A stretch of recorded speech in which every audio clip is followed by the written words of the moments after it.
വന്ന വീഴ്ചയിൽ ഇപ്പോൾ തള്ളിയിട്ടും തള്ളിപ്പറഞ്ഞിട്ടും ഒന്നും കാര്യമില്ല.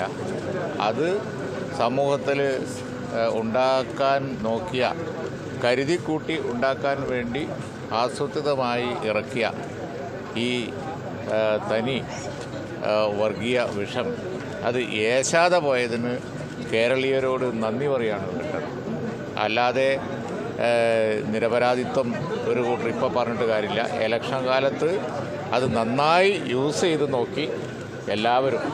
പക്ഷേ യൂസ് ചെയ്താൽ അത് കേരളത്തിൽ നടക്കില്ല, ഈ പരിപ്പ് ഇവിടെ വേവൂല എന്ന് മനസ്സിലായപ്പോൾ ഇപ്പോൾ ഇനി തള്ളി പറഞ്ഞിട്ടൊന്നും വലിയ കാര്യമില്ല. നന്ദി ജനങ്ങളോടാണ് പറയേണ്ടത്, നന്ദി കേരളത്തിലെ മതേതര സമൂഹത്തിനോടാണ് പറയേണ്ടത്. ഞങ്ങളുടെയൊക്കെ മതേതരം ടെസ്റ്റ് ചെയ്യപ്പെട്ട ഒരു സന്ദർഭമായിരുന്നു അത്. പക്ഷേ അത് പത്തര മാറ്റുള്ളതാണ് എന്ന് ഈ കാലഘട്ടത്തിൽ തെളിയിക്കാനുള്ള അവസരം ഉണ്ടായതിൽ ഞങ്ങൾക്കൊക്കെ സന്തോഷമുണ്ട്.